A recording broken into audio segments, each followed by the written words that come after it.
It started with a frantic morning, rain lashing against the pavement, and a woman in the hoodie struggling with 3 boxes stacked haphazardly on top of each other.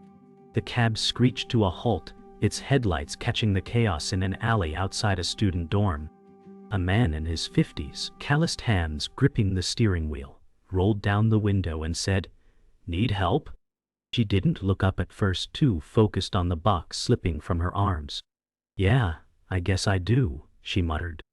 What he didn't know, she had no family to call, no one in the city, and her final load into a new apartment threatened to break her. He stepped out, wordlessly grabbing the top box. No umbrella. No questions. Just action. For the next 3 hours, he carried, sorted, and helped her arrange her belongings in a cramped walk-up apartment. When she offered to pay extra, he smiled and said, "You just make sure you get that degree." That was the last time they saw each other for 5 years. Life moved forward with no promises of reunion. For the driver, it meant long shifts that bled into early mornings, wrinkled receipts in jacket pockets, and evenings helping his teenage niece through calculus homework. For the student, it meant 4 years of physics classes, crushed dreams, scraped together grants, and an inbox full of internships that never replied. Yet through it all, she remembered his words. A simple exchange on a stormy day that made her believe she was worth helping. Sometimes she found herself staring at an old drawer where her dead phone rested, dusty and cracked. She hadn't thrown it away. She couldn't. That number, his number, was still in it, tucked deep in her past like an unanswered question. 5 years later, she stood in a NASA orientation room, nerves prickling beneath her badge lanyard. She was older now, smarter, quieter, but her heart still trembled like that rainy morning. Fluorescent lights flickered above her as voices murmured all around. Then, she heard it. A familiar voice, steady and warm, guiding new hires through the corridors. She turned and froze. He stood across the room, clipboard in hand, no longer a driver, dressed in smart slacks and a pale blue shirt. The same lined face, the same calm eyes. Their gaze met. Time folded. He tilted his head, a flicker of recognition. "You're the girl from the rain," he said. She managed a whisper, stunned. "You're the man who carried my future." They shared lunch in a quiet corner of the NASA cafeteria, plastic trays untouched as stories spilled out like an overdue flood. He told her how he enrolled in night classes a year after they met, inspired by her resolve. A military veteran with unfinished credits in mechanical engineering, he had waited decades to try again. He laughed, saying he applied the same year his niece entered college, figured we'd both suffer together. She told him about the loneliness, the late nights, the rejections, and how that rainy morning was the only time she felt like someone believed in her. They didn't call it fate, but in the hush between their laughter, something stronger than coincidence settled between them. Years later, as co-designers on a Mars mission component, they stood side by side on a stage before rows of students. She told the audience about the rain-soaked alley and how a stranger showed up when she most needed someone. Then he spoke, recounting the drenched girl and the textbook she protected like treasure. His voice softened when he said, "I wasn't just helping her move. I was moving both of us towards something bigger." Silence swept the room. Their story wasn't just about kindness.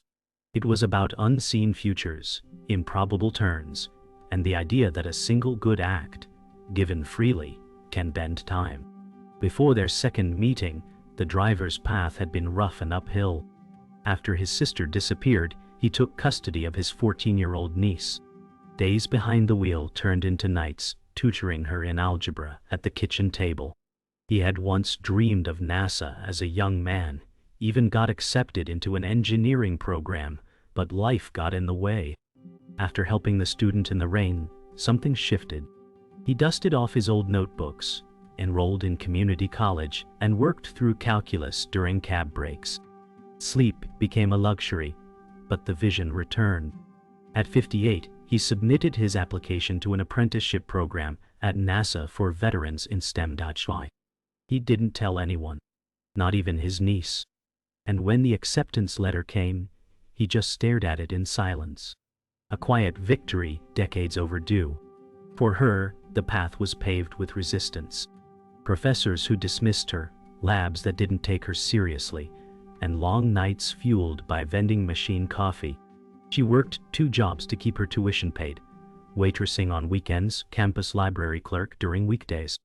Each time she wanted to quit, she remembered his soaked jacket, his calloused hands lifting that box, and the words, "Make sure you get that degree." It became a mantra. When no one showed up for her final thesis presentation, she imagined him in the back row, nodding in silent approval. Her paper, thermal shielding and Martian entry systems, eventually caught attention, and with it came an invitation to interview at NASA. She packed her things in silence, the same way she'd arrived in the city. Their reunion wasn't just chance, it was alignment. Orientation was over, and they found themselves on the same development team for an atmospheric capsule prototype. She hesitated to mention their past at first, not wanting to burden him with sentiment. But during the quiet lab moment she finally said, "I remembered what you said, I made sure." He looked up from the schematics, surprised, then nodded slowly. "So did I." From that moment on, they became a unit, working late, bouncing ideas, even arguing fiercely over calculations. But every disagreement ended with laughter, and every breakthrough carried the weight of a shared history. It wasn't just engineering. It was redemption for both. One night, the power went out during testing. The lab, usually filled with fluorescent buzz and machinery hums, fell into soft, eerie darkness. Emergency lights glowed faintly. They sat on the floor, backs against the metal wall, listening to distant echoes. "What if it doesn't work?" she whispered. He chuckled softly. "Then we try again. We always do." For the first time, she shared her fear of failing, of not belonging. He told her about all the times he'd driven past NASA's gates, thinking he'd never get in. "You don't get to choose how long it takes," he said, "only whether you keep going." It was the quiet kind of pep talk that leaves no applause, but changes everything. When the prototype finally passed simulation, neither of them cheered. Instead, they stood in front of the screen, breathless. For her, it was the culmination of years of quiet sacrifices. For him, it was proof that dreams age but don't die. They didn't say much, just exchanged a look full of everything unspoken. The rain, the boxes, the lost years, the old phones, and the classroom nights. In that moment, they weren't just colleagues. They were co-architects of something that stretched beyond the atmosphere, beyond luck. When others came in cheering, slapping backs and shouting, they stood still. The silence between them, louder than celebration. They had already arrived. Not everyone was thrilled by their bond. In meetings, whispers floated, comments about favoritism, about how she leaned too much on him, or how he was too old for frontline work. She overheard someone call him the charity case from the veteran program. It stung. Worse, he heard it too. He never mentioned it, but she could see the quiet retreat in his eyes. One morning she found him working alone, hours before anyone arrived. "Why didn't you wake me?" she asked. He shrugged, not meeting her gaze. "Didn't want to slow you down."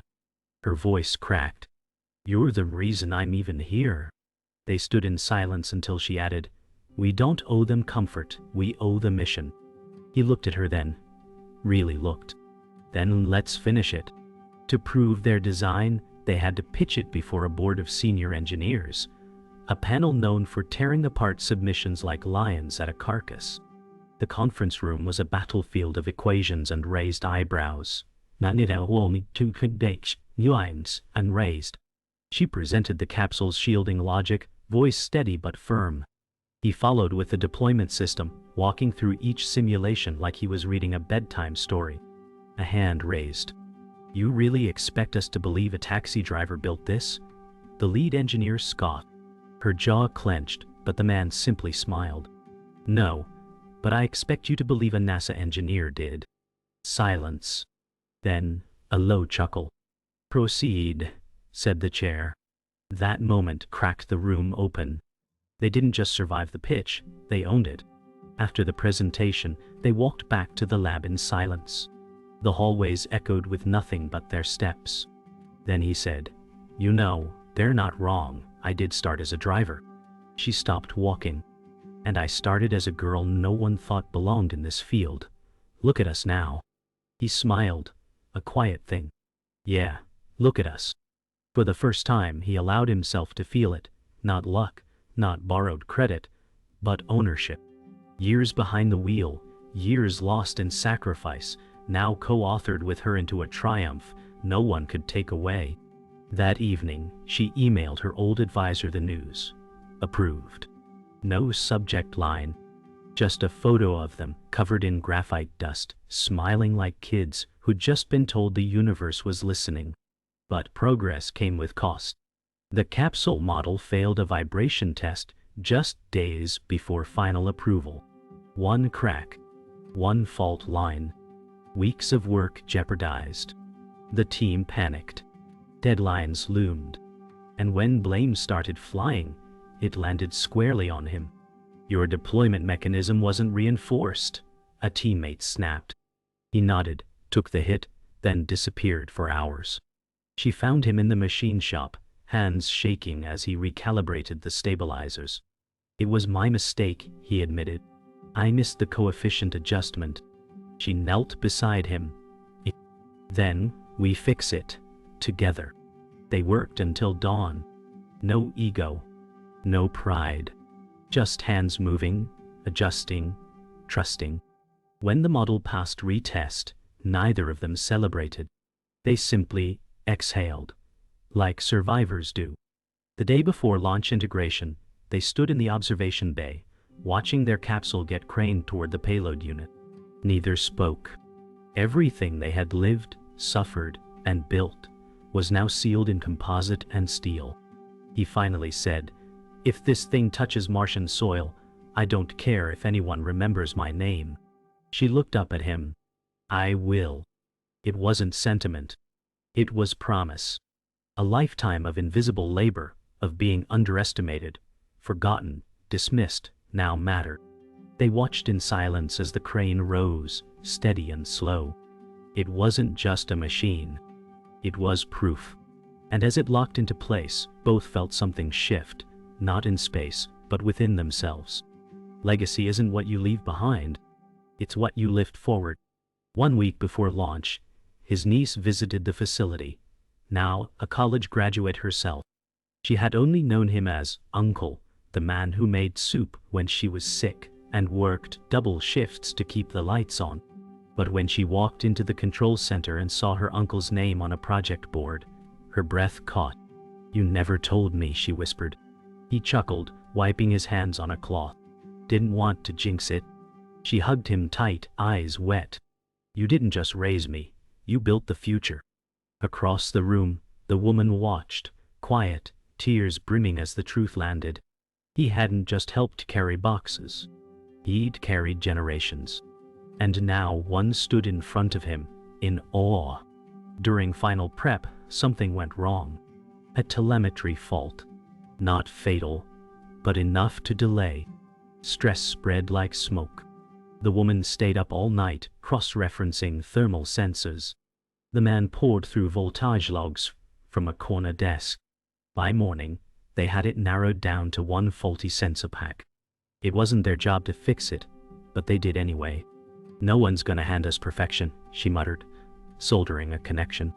He replied, "Good, then they can't take the credit either." That morning, exhausted, hands dirty with sealant, they passed the fixed part to the technician without a word. No medals. No announcements. But the countdown resumed. That was enough. Was. Later that day, a reporter approached them during a media tour. "What's it like?" she asked, "knowing your work will land on another planet?" The woman answered first. "It's not about where it lands, it's about where we started."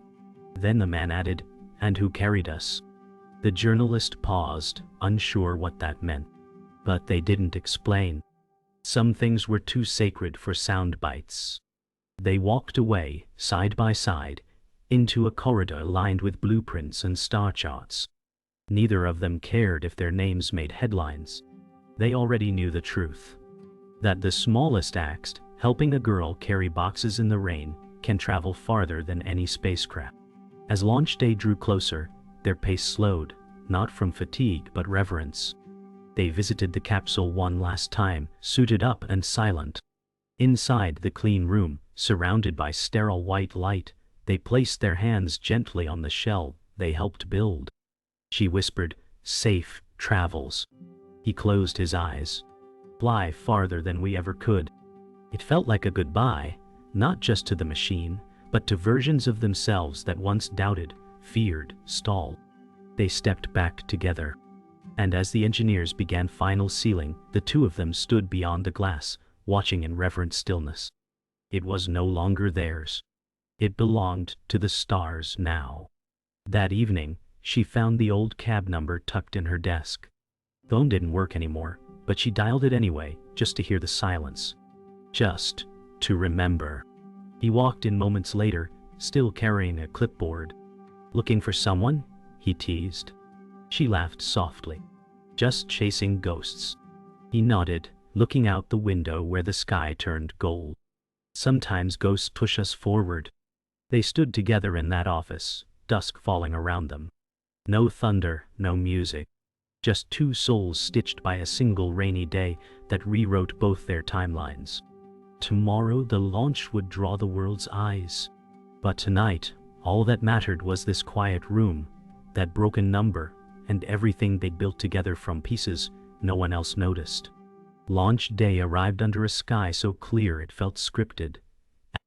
The woman sat alone on the viewing platform an hour early, scanning the landscape of launch towers and blinking consoles below. She clutched a worn photograph, a snapshot from years ago of a drenched cab driver holding a cardboard box. Her hands trembled, but not from fear. From memory. Diet horror. He joined her silently, holding 2 cups of coffee. "Still don't like cream?" he asked. She smiled without looking. "Still remember everything?" They sat together in stillness, the rumble of preparation humming below like a heartbeat. In that quiet hour, they didn't speak of failure or fear. They just breathed, side by side, 2 survivors of a storm that had long passed, but never truly left. The countdown echoed through the speakers, 10, 9, 8, and the world held its breath. They stood shoulder to shoulder among technicians and scientists, eyes locked on the rising plume of fire beneath their capsule. When it finally lifted, the sound roared like memory itself. He whispered, "We did it." She squeezed his hand. "No, you did it. All those nights, all those miles." Her voice broke. "You carried more than me that day." He didn't answer. He just watched the sky, eyes glistening. It wasn't just metal lifting. It was everything they'd buried. Every doubt. Every sacrifice. And as the rocket pierced the blue, they stood grounded, yet lighter than ever. It had left Earth, but it carried them. Back in the briefing room, applause thundered, but the two of them stood off to the side, letting the noise wash over them. She turned to him. "I never asked, why did you help me that day?" He looked at her for a long moment before saying, "Because you reminded me of someone I once was, lost, carrying too much." Her eyes softened. "And what made you stay?" His smile flickered. "Because for once I saw someone who was going to make it, and I didn't want to miss it." That moment held more than truth. It held the ache of what could have been, and the grace of what was. No one else noticed as they sat, side by side, under the flicker of a projection screen still showing Mars. Days later, she returned to the apartment where it all started, now empty, quiet, and smaller than she remembered. Dust curled in sunlight as she opened the last box from storage. Inside, a taxi receipt, still wrinkled, still stained by the rain. She didn't cry. She just smiled and placed it in a frame. Behind her, he stepped in, taking it all in. "Looks different," he said. She nodded. "I was different." He stepped closer, seeing the framed receipt on her shelf. "You really kept it?" "It was proof," she replied, "that I wasn't alone." They didn't stay long. Just enough time to remember the girl who couldn't carry her own weight, and the man who carried it for both of them until she could. Later that night, they sat beneath the stars on a rooftop nearby, city humming gently below. She looked up at the sky, then to him. "What happens now?" He shrugged. "We keep building. We keep lifting." Silence passed. Then she added, "You know, I never told you the whole truth. That day, I wasn't just moving apartments. I was thinking of quitting school." His breath caught. "And I never told you," he replied, "that I was ready to give up on everything." They looked at each other, stars flickering like signals across time. "We saved each other," she whispered. "More than once," he said. And as the night deepened, they sat in the quiet truth of it. Not all rockets burn bright. Some just show up when the rain is worst, and refuse to let you fall. Weeks after the launch, data began returning from the capsule, clean, clear, and beautiful. They sat in the telemetry room late one night, the screens glowing blue and gold with waveforms and readings. "She made it," the woman whispered, eyes locked on the altitude report. The man leaned back, a rare grin tugging at his face. "Of course she did." They weren't talking about the capsule, not entirely. That tiny spacecraft had done what so few believed possible, but so had they. In the silence that followed, he murmured, "I used to think second chances weren't real. But now," she looked at him, "they're not given, they're built." The room buzzed with data pings, but they heard only one thing, the quiet echo of everything they once thought impossible, now orbiting millions of miles away. The media requests came flooding in, interviews, panels, profiles.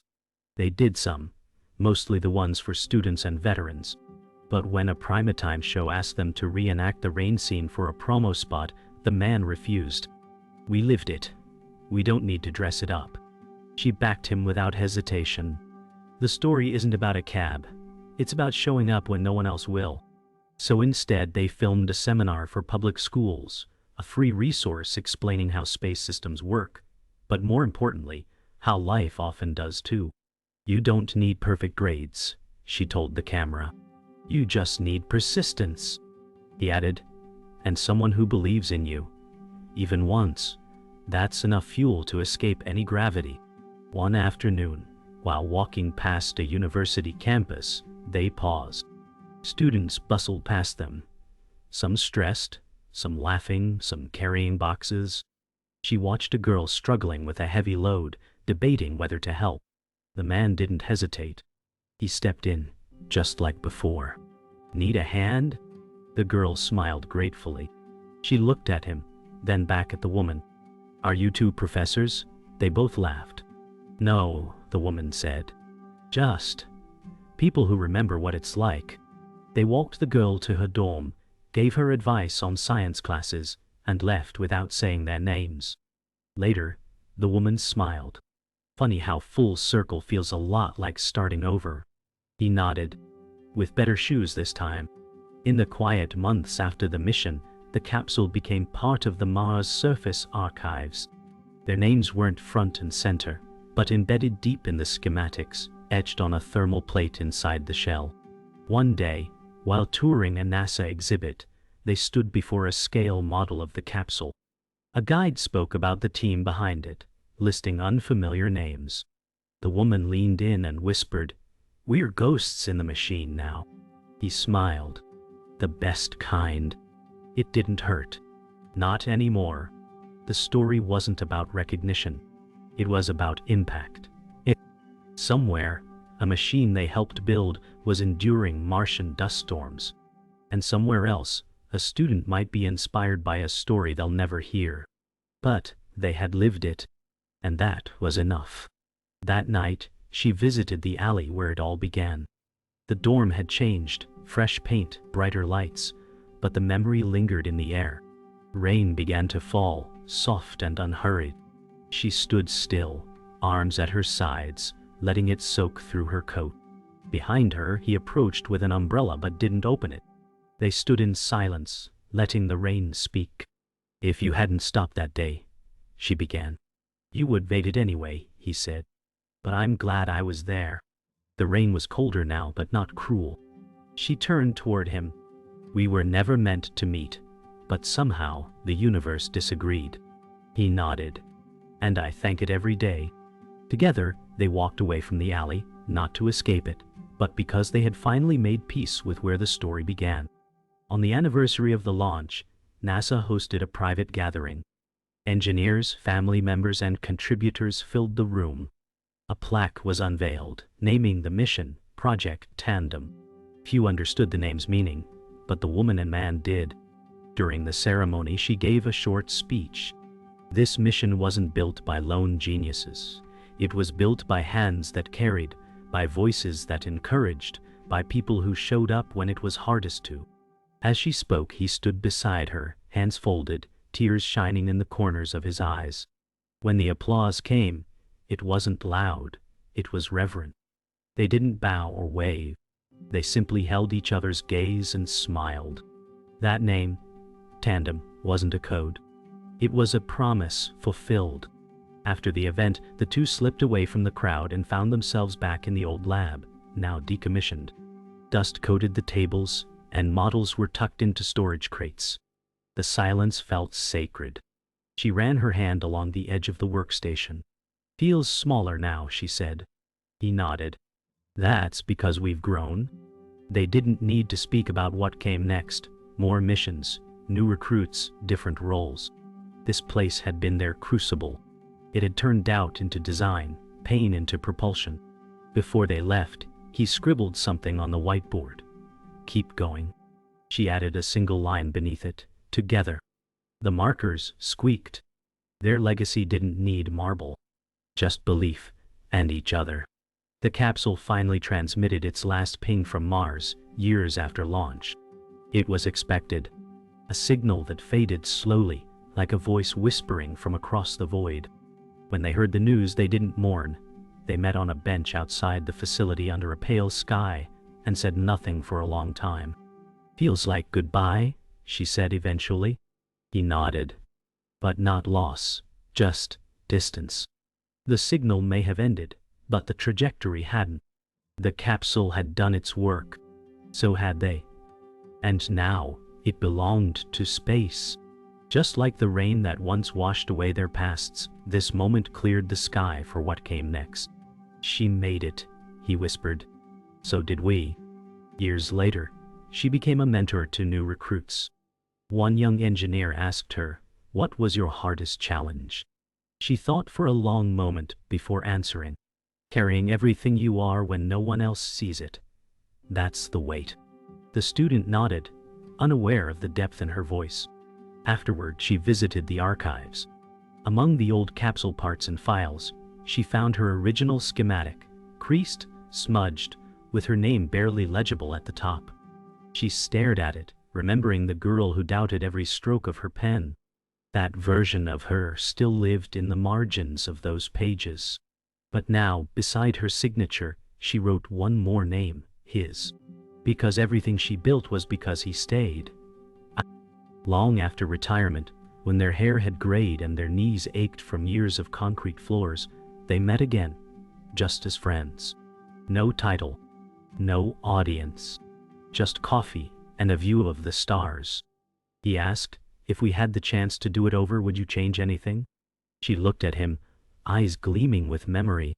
"Only one thing." He raised an eyebrow. "What's that?" She leaned in, voice low. "I would have written your name on the mission wall the first day, not waited so long." He didn't speak. He just reached across the table and held her hand. And in that still moment, under a quiet sky, they both knew history didn't forget them. It just waited for the right time to remember.